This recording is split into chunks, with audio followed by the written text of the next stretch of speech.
What's up, Hoopers? Happy Wednesday. This is Triple Threat, and I am your host, Ashley Nicole Moss. And it is the first day back from the All-Star break, if that's what you want to call it. We will dive into all of the disaster that was All-Star weekend and try to find a little bit of light at the end of the tunnel, because we're not pessimists.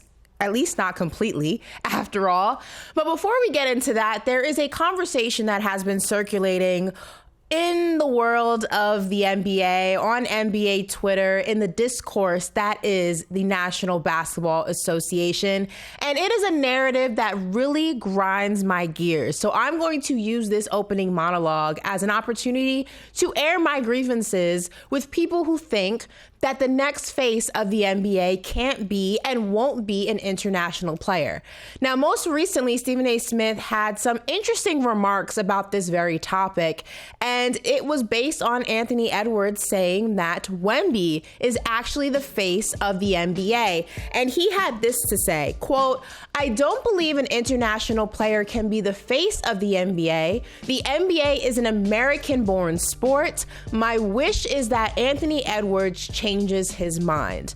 Well, there's something already not factual about this statement to begin with. Yes, listen, the game of basketball was born in America, but it was actually created by a Canadian. So in its original sense, it's actually a foreign game to begin with. Now, as we see the game continue to get more and more international, and let's not even, before we even get into the type of players that are in the NBA, let's focus on this. You think the Paris games, the London games, all the opportunities that the NBA is striking upon to make the game more international, to showcase it to international fans, is by mistake? No, it's by design.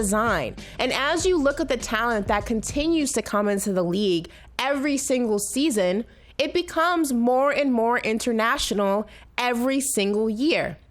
And look, that doesn't take away from the NBA. That doesn't take away from what we're producing here in the States. If anything, it just makes our game more global. There is a reason why Jokic chose to bring his talents to the American game and not remain in Serbia. There's a reason that Wemby is not playing in France. He's playing in the States. Having an international player, having a plethora of international players, doesn't take away from what we're doing here in the States. It only amplifies it. It showcases that these guys from their countries, their individual countries, have opportunities to play there, but are still choosing to bring their game to American soil. Why? Because the NBA is still the greatest basketball league in the world. We just have a melting pot of talent that is in it now.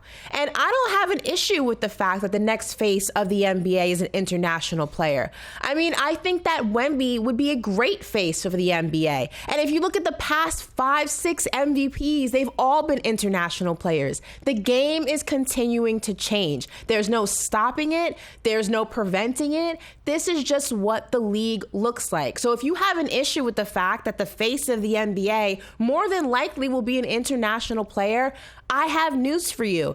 Get over it, because there's nothing we can do to stop it. And again, if you think that the NBA is not investing coins and dollars and cents into bringing the game to international soils, and they're not doing that by design, you're mistaken. And all that having an international face of the league is going to do is expedite that process, make that process happen a lot quicker, a lot broader, and a lot stronger than it would have done without an international face. Wemby not only elevates the American game, but he also elevates the European game. He also helps to bring awareness of what we're doing here in the States when it comes to the game of basketball. And if you ask me, considering how our NBA All-Star weekends have been looking these past few years, I don't think that's a bad thing. So everybody, I advise you to get on the international train, because it's not slowing down anytime soon. And speaking of not slowing down anytime soon, we are not slowing down anytime soon on this very show, because we are dissecting everything All-Star Weekend, and I have two very special guests that are going to help me do that. So don't move, because when we come back, we're talking all things All-Star.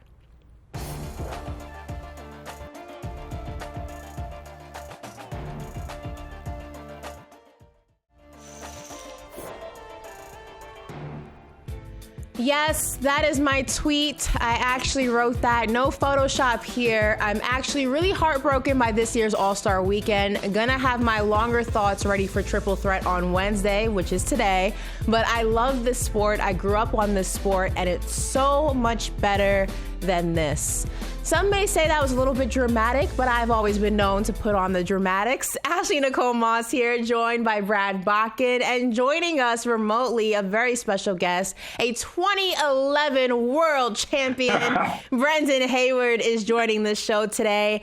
And guys, I don't know how you feel. I was in San Francisco for the All-Star Weekend, and outside of just the product on the court from a multitude of different angles, I was actually really sad by the crowd or lack thereof in San Francisco. The Bay Area, I know, loves basketball. They're Warriors fans, and they show up and they show out. And I am somebody who remembers the All-Star games of the past very fondly. Some of my favorite memories as a kid come from All-Star Weekend, and I just really was heartbroken when it was all said and done. And also thinking about this generation of fans, I don't know if there have been any memorable moments for this generation like it was for me of those slam dunk competitions and you know, the All-Star games with Kobe and LeBron going at it. And Brendan, I'm going to start with you. I mean, a lot of critics, rightfully so, and we'll kind of dive into it little by little of this year's All-Star Weekend specifically, but it's kind of lost its luster, and I feel like it just hit us all at once this year. Well, it didn't hit us all at once. It's been like this for the last couple of seasons, and it's just simply gradually gotten worse. That's why Adam Silver tried to change the format. They tried to do so many things to entertain the fans, from having Kevin Hart out there and everything else. And at the end of the day, you just can't replace players playing hard and wanting to play hard in an All-Star game. What made the All-Star game special for me, and I love the fact that you talked about your special moment, but growing up watching the All-Star games in the 90s, it looked like the world's greatest pickup game. And so I remember when Shaq was trying to take it personal on David Robinson. I remember like one year Stephon Marbury had like an incredible fourth quarter in the All-Star game. And you remember those moments.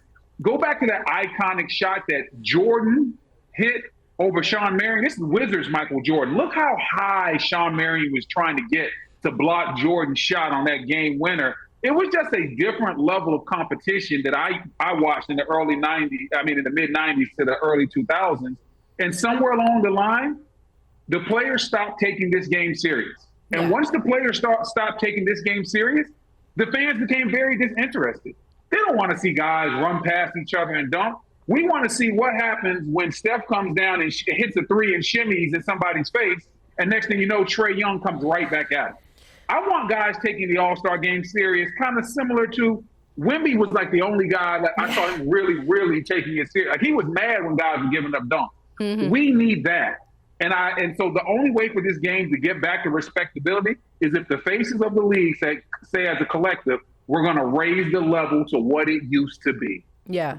I mean, you mentioned Steph Curry and Draymond Green, his teammate, and Brad, I'm going to come to you on this, had some strong words about the new tournament-style format, which saw two teams going at it, the best team then facing the third team, and the two remaining winning teams going at it in what was a very short performance altogether when you add up the time, about 30 minutes and change of actual basketball play for a 3-hour All-Star game window.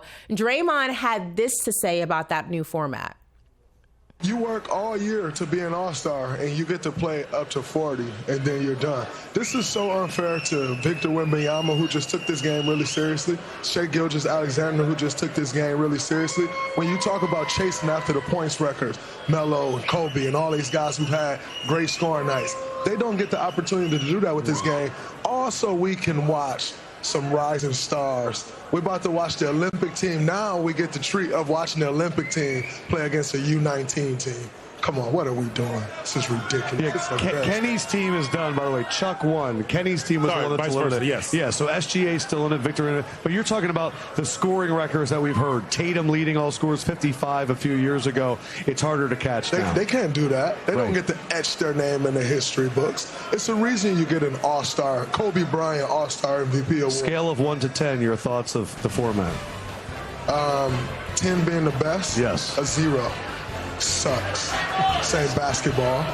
I just wish you were more honest. You work all year to be an all-star. Yeah, and I mean, Brad, you talk about the actual time played here, 33 minutes and 41 seconds to be exact. My guy Jalen Brunson played maybe 7 minutes of his game. Tyler Hero, first-time all-star, barely played. He didn't even get to play with, LeBron and KD and those guys. Watching it, I was there, but watching it from home, just kind of talk us what the disaster of that format. Well, Brendan said it. I just echo everything that Brendan said. We're throwing, Adam Silver, he's throwing everything he can against the wall to see if something will stick. And it comes down to what Brendan said. Players gripe about a lot. KD came out there and said it's more fun now to gripe about the NBA. We'll talk about that in the next vlog. Then enjoy it. Yeah. The bottom line is, the players have the ownership, they have the responsibility. It's like what Jimmy Butler did in Miami. If they start changing rules for not participating in it's because players brought this on themselves. It's the same thing as the 65-game rule for MVP or anything. People gripe about that, but they had to do something drastic because guys just don't care and they'll sit out for anything. So they have to have these drastic measures to try to come out with a product that is worth watching. And now Adam Silver's trying to do the same thing in the All-Star game, where, to Brendan's point, you wouldn't have to do all this gimmick stuff if guys took it personally. Nobody's asking them to go out and run high post offense and back screens and play hard off the ball and all these things that you would Just do in a normal basketball game. Some individual pride. The All-Star game used to be a lot about individual matchups. They would play hard in the fourth quarter, and then you would have these stretches in the game where two guys, to Brendan's point, would go pick up style, me and you. The other 8 guys would phase out. You don't have to be running all this off-ball action, but you knew the moment and you knew that the fans were there to see something that they paid good money for, and you gave it to them. And these players have not taken that responsibility, and so anybody that has a problem with people having a problem with the product, it comes back to, it's a very easy solution. Yeah. Very, very easy solution, and the players are just not taking that responsibility. And if they don't, it's almost not worth having the game. It really is that kind of worthless. Yeah, I mean, Brendan, one of the other critiques of this game was just there was too many breaks. And then to break that down for people who may have not watched, commercial and breaks, and that includes like in-game gimmicks and, the shot contest with the fan who won $100,000, all the Kevin Hart things that they were doing. 2 hours and 26 minutes in totality. When you talk about actual All-Star game minutes, it was 33 minutes and 41 seconds. So extremely, extremely lopsided. And Jaylen Brown actually spoke about what the breaks and the amount of breaks actually did for the players that were playing in the All-Star game. I think we have this clip. Can we roll that? Know there was going to be that 15 minutes stoppage there. I didn't. I don't know if the rest of the other guys knew. I didn't know. So that kind of took the gas out of everything for a little bit, but I know we're just trying to be great professionals, and we're trying to do different things and explore how to keep generating viewership, and tonight was us trying to do something different. It took the gas out of everything, out of a game that was relatively not that exciting to begin with. I mean, Brendan, how did the league get this so wrong? So much of the wrong thing. The league actually didn't get it wrong. Oh. I'm going to go back to right where I was before. Whether I'm addressing Jaylen Brown or Draymond Green. This is not the league's fault. The league is trying to clean up a player problem. Draymond Green was absolutely 110% right. You had guys that fans came to see not only playing 7 minutes. You're right, the format was bad. But Draymond, why was the format bad? You don't need to chastise Adam Silver. That same smoke, that same energy, that same passion, I need you at the Players Union in front of the room full of all-stars saying, we got to be better. Stop blaming people for your own mistakes. You can't mess up the All-Star game and get mad when Adam Silver tries to clean it up. I understand Jaylen Brown's frustration at the breaks and things of that nature. They're doing any and everything to make the fans care about a game that the current crop of players and superstars have basically treated like something that they don't even care about anymore. The old school guys, and I hate to be that guy, I hate to be that vet, the old school guys had a certain amount of pride in this game. Nobody's asking you to give hard fouls, set blindside screens, and things of that nature. This All-Star game needs to look at least as competitive as summer pickup basketball games that I used to play in when I was playing in the league.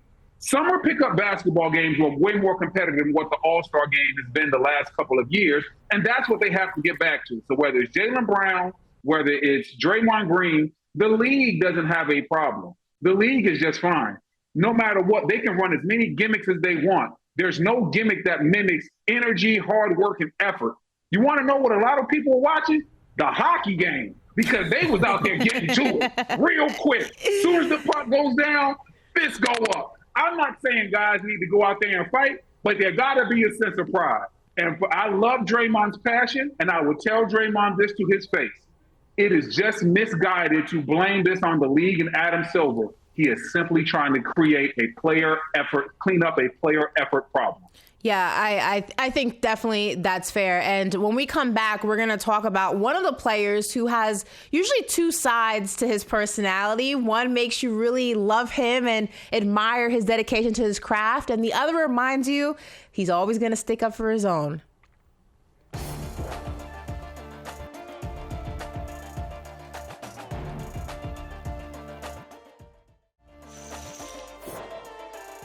I can tell how much he means to you, man. Nah, for sure. For sure. Because it's like, I come from neighborhoods where people don't even talk to each other. Like, so much hate in the world, too. It's like, when people get to start laughing and joking for the game of ball, like, it's cool to me. So, like, it get me emotional, dog. My bad. Because it's crazy to see. Because it's crazy to see somebody say they travel so long to come see their favorite player play in the Olympics. They spend their money. They bring their whole family. Like, it's just dope to me. This is Kevin Durant's tweet after that clip. We'll actually talk about that in 1 second. But if you didn't see that clip in its entirety, it's from Netflix's new documentary, Court of Gold, which follows the historic and just monumental run that Team USA had in this past Olympics. And the end of that clip is actually Kevin Durant saying, quote, "The game has saved my life." And I think that a lot of the times people are calling Kevin Durant emotional, Brad, and it's kind of like a dig. They'll say he's too invested on social media, he's too this, he's too that. But seeing that level of emotion from Kevin Durant just reminds you, in case you get lost in the sauce a little bit, he really loves this game. No, hey, we were on with Evan Turner last week. We were talking off camera about guys in the league who are like real hooper. Like, you hear the term hooper, like all he wants to do is hoop. Like, it's weird because he's the guy that's sort of sticking up for the part of the league that people don't like, and he's not one of those guys. Like, Kevin Durant gives you everything every time he's on the court. He plays through injury. He's not a guy that you have to talk about these narratives that are kind of interrupting the discourse of the game right now. So he's an ironic messenger about this, because to me, Kevin Durant is the guy that everybody should be aiming to be like. He is obviously emotionally invested. He's obviously competitive. All he wants to do is play. The only thing I would add to him, when he talks about these things like people paying all this money and bringing their whole family to the Olympics, people do that to NBA games too. Mm-hmm. And so I think a lot of the issues that we're talking about with the All-Star game, they also bleed into regular season basketball, where I think there's a conflict of interest in the league where the teams are operating from a standpoint of the only thing that matters is May and June and if we can get there healthy. But the reason that the players get paid so much money is because it's a 6-month Broadway act. They play every single night. They're lead actors. You do not go to a Broadway show and only see the lead actor twice a week. Like, he's there, rain or shine, sick or healthy. He's there, she's there. The reason you bought the ticket is there playing. And so That's the reason that these players make so much money. And so all the griping about the schedule should be shortened and injury prevention and all these things, it's like they make sense on paper. But from a competitive standpoint, in my estimation, until May, which is about a tenth of the season, and that's not what's driving the financial parts of the league. Yeah. That's the only time that people really tap into their competitive nature. And that, I think, has become sort of the default setting of the current NBA player, and that ends up informing their all-star participation. Well, let's talk about those gripes, and this is the other side of the Kevin Durant coin, Brendan. He had a tweet that he put out after the criticism of the NBA All-Star Game and the weekend started raining down from a multitude of different angles. And if we can throw that tweet up there one more time, he said, quote, "I think it's more fun to complain about the NBA than to watch it. Crazy, cancel All-Star Weekend, and let's just give everybody a break since we're so miserable around this time." And this is where people can sometimes have an issue with Kevin Durant. I actually responded to this tweet and I said, well, we can't just simply want a better product. And that's the reality of the situation. And I'm someone who believes, how can you correct something if you can't criticize it? I only criticize things that I care about. I don't know about the rest of the world. I don't have opinions about things that I don't care about. Yeah, if you ask me, maybe I have a thought, but when it comes to basketball, I, for one, grew up on this game. It's such a huge part of my childhood. Being a New Yorker, there's so many memories I have, whether it's watching my dad play at Chelsea Piers, whether it's watching guys play pickup at West 4th or Rucker Park. And there's so many fond memories I have of this game. So many guys in this league that I have watched and just idolized growing up. Iverson, Kobe, Kevin Durant being one of my favorite players, that I want a product that showcases how talented this league actually is. And what we showcase and what we have been showcasing when it comes to this All-Star Game is not that. So I understand Kevin Durant wanting to defend his territory and defend the league and defend his fellow players, but the product is not good. And criticizing it doesn't mean you hate the game. Actually, I think it's quite the opposite. If you criticize something enough, it's because you want to see it be better, because you love it. Brendan, I mean, what is your thoughts on guys kind of pushing back against the criticism of the All-Star Game, All-Star Weekend as a whole, like Kevin Durant? I think a guy like Kevin Durant is pushing back on the criticism simply because he's been criticized his whole life. He wins 2 championships, he's criticized for it. He says something on social, he goes back at the fan, he's criticized for it. So he's had so much criticism. He's just been used to being in this space where he responds when he hears negativity. This is KD. This is the guy with the burner account. This is the guy that he will go back at you on social media. I think in this instance, though, he's simply wrong. Any player that's speaking out again, I mean, that's trying to support where the All-Star Game is right now and not looking at themselves, I think is on the wrong side of things here. I agree with you, Ashley. You can criticize this game and still love it.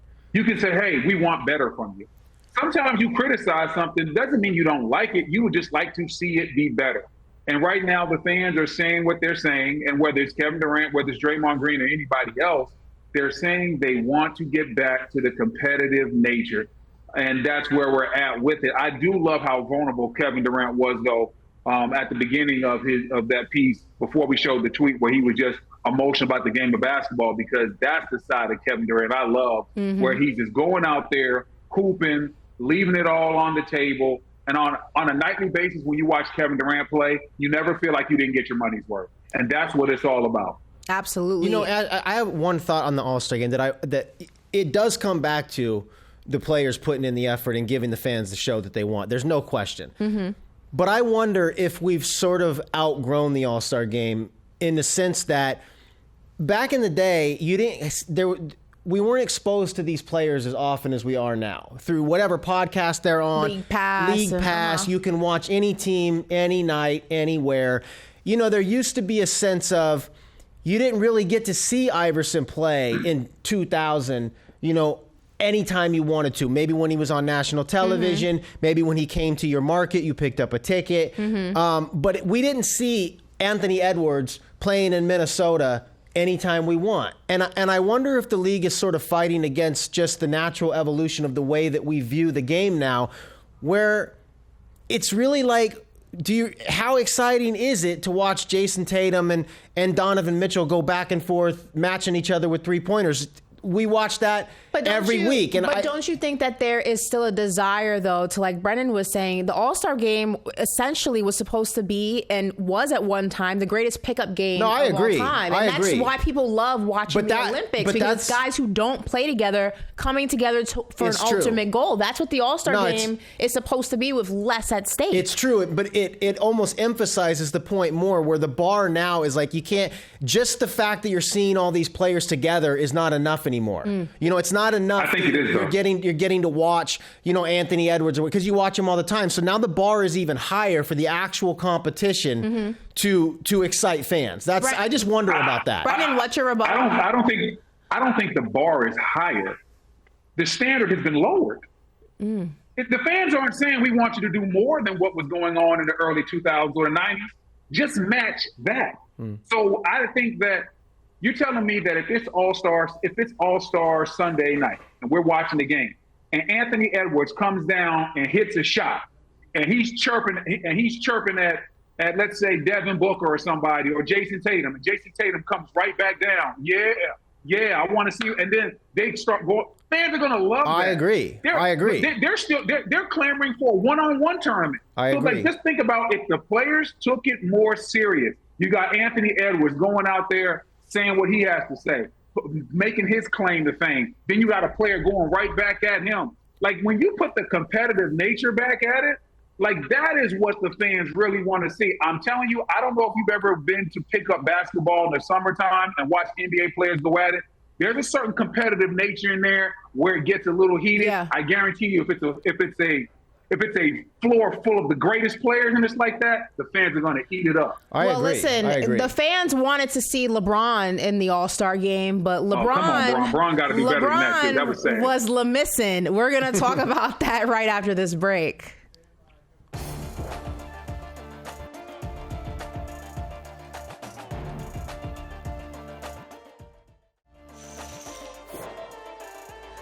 Welcome back to the show. And during commercial break, it was the great divide, because Brad doesn't care and Brendan certainly does care. And we're going to talk about what exactly that topic is right now. Now, it was reported, the report came out early into All-Star Weekend, that LeBron was going to skip this year's festivities, including Friday and Saturday, and make the decision on whether or not he was going to show up on Sunday. Or a lot of people thought that that just meant that he was going to only show up on Sunday. But it came as a surprise to fans everywhere when LeBron did show up on Sunday dressed in street clothes and let the world know he was not going to be playing in this year's All-Star game, which once again sent shockwaves through the NBA community. Not so much that LeBron, who has showed up for every All-Star game he's ever been voted into, wasn't playing, but that he didn't let anybody know that he had no interest or desire to play in this year's game to manage his injury,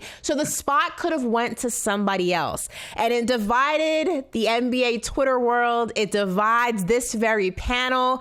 Brendan, I'll start with you. As a guy who played with LeBron James, should LeBron have just let the people know and that spot could have went to somebody else? LeBron definitely should have let the people know.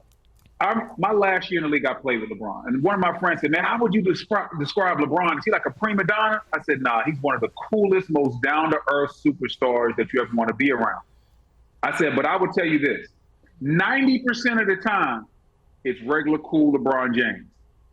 Now, there's that 10% where I say he takes a king day, where he just does what he wants to do because he's King James. He's going to do what he wants to do that day. This was a King James moment. This was a I'm bigger than that, I don't really care moment. Well, you know who might not be thinking they're bigger than that? Norman Powell, somebody that I thought deserved to be an all-star, that probably would have really loved to participate in this event, somebody that would have loved to get the all-star jersey, the accolades. Norman Powell is not going to be an all-star every year. So the fact that he's having this type of season this late in his career, and he could have possibly replaced LeBron James, I think LeBron James could have done that solid for a guy like Norman Powell. That name stands out. And then also, you have to think about this. Please do not forget about the money, because it always comes down to the money. A lot of these guys have up to $1 to $2 million bonuses in their contracts for being all-stars.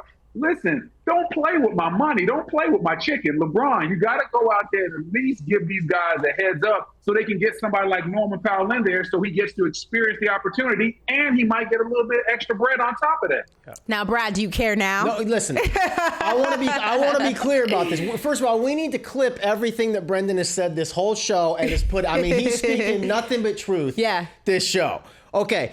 From that standpoint, LeBron needs to tell you, give the guys that were left off, Norman Powell, Domantas Sabonis, there's a number of guys you can name that were right on that bubble. There's some money involved here. And even if just the pride, the distinction of Norman Powell's never been an all-star. So no question, LeBron should have said, hey, I'm out, give somebody else the spot. What I'm saying I don't care about is when I hear the news as a fan, LeBron's out tonight. He's not playing. I don't care. So we're spending this whole hour talking about why I don't care, but I don't care. So that's the problem the league has. I see LeBron ain't playing. I'm not like, oh, man, all my friends weren't coming over. You know, we didn't get pizza and wings to watch LeBron. Edwards also nobody did not play, cared. So I get this news that he's not. What does that mean? I don't get to watch LeBron saunter up and down the court for 7 minutes and jack up some threes. I'm not missing anything. So we're spending this hour talking about why people like me don't care. But I don't care. So I do care about the part of him letting somebody else get the spot. But from the standpoint of LeBron needs to play, I don't care. No. I get that completely. Listen, and Anthony Edwards also didn't play, and a lot of people were mad at me because I was more, quote unquote, mad at LeBron than Anthony Edwards. I hold LeBron to a much higher standard than I do Anthony Edwards. Anthony Edwards was there throughout the entire weekend, media availability, practices. He didn't show up he didn't play in the game.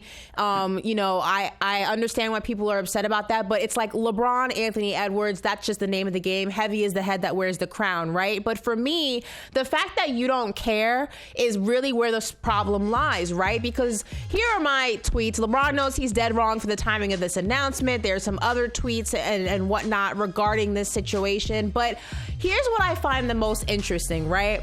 Fans don't care. Fans like Brad don't care about this announcement, don't care about the All-Star game because the players don't care. But the players do care about the accolade that comes with being an All-Star, right? When their resume is announced at the end of their careers, it's 4-time All-Star, 10-time All-Star, 11-time All-Star, etc. And Brendan, to your point, there's a monetary reward for that. There is a status reward for that. There's a aura that comes with being a multiple-time All-Star. So my issue is that these guys are reaping the benefits of being named an All-Star. They're etching that into their history books and having that on their resumes, but they don't treat the game like it's this illustrious honor anymore. And that's where I think it's frustrating because you get to reap the benefits of being an All-Star, but you don't approach the game like it's a benefit and a privilege being an All-Star. And Brendan, I wonder from your standpoint, is it a little bit selfish that guys get to,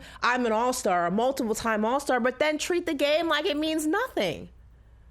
Yeah, that's definitely very selfish and a great point, actually, that you can't walk around with All-Star on your chest and put that on your resume, and then when it's time to show up for the All-Star game, say, I'm just going to I'm a dog it a little bit, or I'm not going to get back on defense, or I'm not going to take this game seriously. And I think that's the biggest picture. We've been talking about this for the last 15 to 20 minutes, and it all comes back to the players taking it serious. And I think that starts with the faces of the league. You want to know why the All-Star game was so good in the 90s? Michael Jordan took it serious. Face of the league says, hey, the face of the league sets the temperature for what the league is going to be. If the LeBrons, if whoever else you think is the face of the league at this moment, whether that's Ant-Man, whether that's Wemby, whether that's Joker, Jason Tatum, if those guys walked in there and say, yo, we playing hard, then that's what everybody's going to do. Because at the end of the day, those guys set the standard. Michael Jordan set the standard because the standard was set before him with guys like Magic Johnson and Larry Bird. He just kept that tradition going. You know when the quality of the All-Star game really started going down? When Kobe Bryant retired. He held up the standard. Hey, listen, Kobe Bryant got his nose broken in the All-Star game, picking up LeBron James, going back and forth with him, because there was a level of competitiveness, and Kobe always felt like, hey, I got to carry the mantle that Michael Jordan handed it to me. I'm going to hand it to you guys, and you guys got to run with it.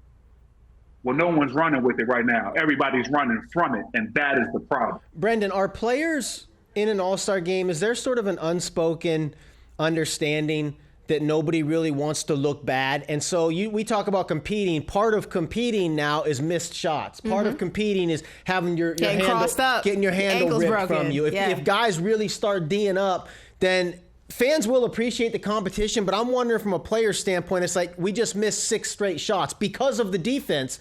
But in an all-star situation where you're trying to show how awesome you are, I wonder if fans are or if players are sort of almost scared to put their full effort forth, because not only do they not want to look bad, but maybe there's this understanding that they don't want to make the guy they're guarding look bad. Well, I'm not sure if that's the case or not. If players are scared to make themselves look bad, or other guys look bad, or if they're just disinterested. All-Star Weekend, there's a lot of requirements now on these guys. I'm not sure if they just don't feel like playing in a game that is they deem as meaningless. At the end of the day, you shouldn't worry about if you get crossed up, you get crossed up. It happens. Some of the best players that we've ever seen. Listen, I remember Shaq dunking in David Robinson's face in the All-Star game. It happens. Whether you get crossed up in an All-Star game or whether you get crossed up in a regular season game or a playoff game, guess what? We still got the footage. You coming through in 4K. We're going to see it.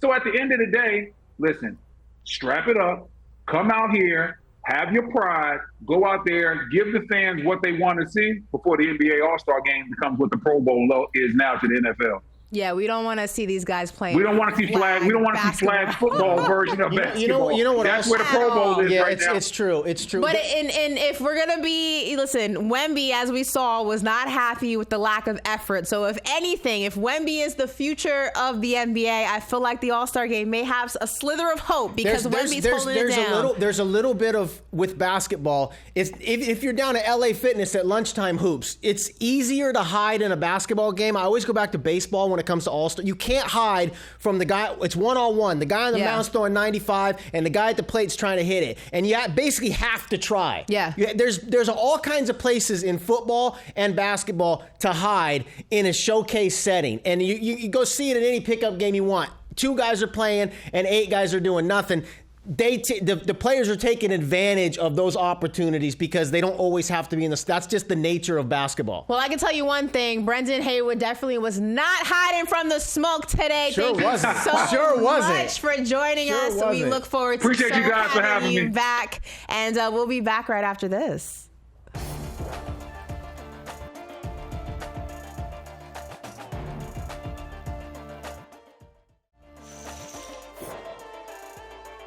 Welcome back, everyone, to Triple Threat, and it is now time for In Your Bag, where I pose a Twitter question, and then we dive deep into our Twitter bag and pull out some of the best answers. Now, this week's question was, what is your hottest take for the second half of the NBA season? And our first answer was Mavs get to the 4th spot. I'm not buying what you are selling, but Brad, maybe you are. No, because Anthony Davis is going to be out too long. But I do think they're dangerous if they get Anthony Davis back, Derek Lively, Gafford. If they can get that 2 big lineup, we're still all stung from the Luka trade, but that is a really talented 2-way team with a lot of lineup versatility. 2-man, Kyrie and Anthony Davis. I do think they're dangerous, but their big guys are going to be out too long for them to get up to the 4 spot. Right, yeah. I definitely think, though, that the Mavs are a play-in team. I don't have them as being a playoff team. I just think there's too much time missed with your point with the bigs. I think the West is too far stacked. There's so many teams only separated by a game and a half. They are 4-2 since the trade. Kyrie's holding it down, but I think that's too high. But Luka and LeBron, that's a deadly combination. So I don't know if I'm buying that one. Let's see what else we have in the bag here. Paul George and Embiid play 3 games together. That is shade. Are you a Knicks fan? That sounds like something a Knicks fan would say. What do you think? What, is this like an over-under? It's an over-under, I guess. Oh, my God. It should be under because they need to shut this down. The season's over. Get the tank going. They can get their draft pick. They need to shut this down. There's no way they're recovering from this and just flipping a switch like Nick Nurse tried to talk about. I guess the process didn't work. But I would take the over. I would take the over just because it's so low, but it should be under. Yeah. Shut this thing down. You shut the process down? Definitely. Process 3.0 maybe? It's not working. All right, let's dig into the bag again. Lakers and Knicks lose in the first round. Boo, that's not going to happen. No. At least when it comes to the Knicks, can't speak for the Lakers, but I know this much. The Knicks are going to the Eastern Conference Finals. Wow. Yeah. If we would have changed the wording there and made it Lakers or Knicks, maybe one of the two teams Okay, well, that's like a 50-50 They're definitely shot. both not losing in the first round, and I think the Knicks are a bubble contender. I think you're right about that. They're the team where it's all about Cleveland and Boston in the East, and it seems like Milwaukee even gets more talk. The only thing I'm worried Knicks. about is that if the Cavs remain the number one seed and the Celtics and the Knicks have to play each other in the semifinals, that's where it could get a little sticky. Just dump a few games to Milwaukee, and I'm hoping we don't get them. I don't want that matchup. Yeah. But you're gonna have to go through them at some point. At some point in the Eastern Conference Finals, you'd rather at least get to the conference finals. I want to get to the conference finals. I don't want to see them in the second round. After last year. Yeah, I don't want to do that. What else is in the bag here? Oh, this is a long one. Okay, Golden State will ride Jimmy into a playoff first round win, and that's it. The Knicks will get to the Eastern Conference Finals and go 7 with the Cavs, so no Boston. Interesting. But will fall short, setting up a Cavs-Lakers finals with the Cavs beating LeBron. I mean, this person must be like a storybook writer. He's trying to, or a psychic. Yeah, they're trying to make this as Hollywood as possible. We just predicted the finals here on Triple Threat. The Lakers are definitely not going to the finals. They can't stop the ball. They don't have a start. They're not going through 4 rounds in the playoffs with Jackson Hayes and Alex Len as their big guys. That's not happening. They're going to be dangerous in any given series, but they're not going to the finals. Now, the Cavs, they're the interesting one. I love the DeAndre Hunter pickup. They've been trying to fill that 3 spot for a while. He gives them two-way play. He can create his own. They've got the 2 big lineups, a lot of lineup versatility. Obviously, they're good. But I still think Boston is the team to beat in the East. I still think they're the team. Let's just hold on to this tweet, though, just in case, because if that ends up happening, we predicted that. Or we read the prediction. We read it. Read the prediction. Whoever this is really went on a limb, but it's not happening. I know. Let's dig into that bag again. Let's see what we got here. Alex Sarr shoots above 50%, then runs away with Rookie of the Year. No. Alex Sarr's he's not been talked about enough in the Rookie of the Year race. It's all about Castle, my guy Jalen Wells. It's not a popping rookie class, and he plays for the Wizards, so it's like you kind of easy to forget about him. Yeah. He is having a good year, and run away is not going to happen. You have to shoot 100% for him to run away with it. But he's in the mix. I think for sure in the mix. I think he could make a sprint to the finish and win the award. Yes. Okay. Let's see our last one. What do we got here? The Pistons will be a 4th seed in the Eastern Conference, led by Cade Cunningham. Well, they will be led by Cade Cunningham. Right now they're 6. we can agree on that. Unbelievable. What's really interesting is J.B. Bickerstaff in the Coach of the Year race.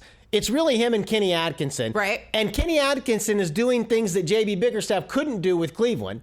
But here he comes to Detroit, and they're like 18 wins over what they were at this point last year. To think that we're talking about the Detroit Pistons, we just wanted them to get on the right track and figure out which guys they were going to move forward with. Right. They're a playoff team. For sure. I definitely don't think they're going into the top 4. Yeah. I don't think that's happening. But 4 right now is Milwaukee. They're not great, so this isn't like outrageous. Not far-fetched. It's not outrageous. Not far-fetched. Detroit basketball.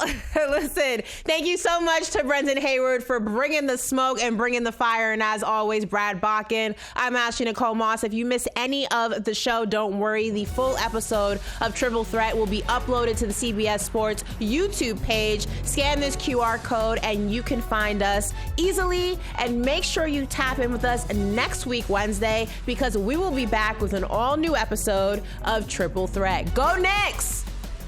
Eastern Conference Finals champions, baby. We here.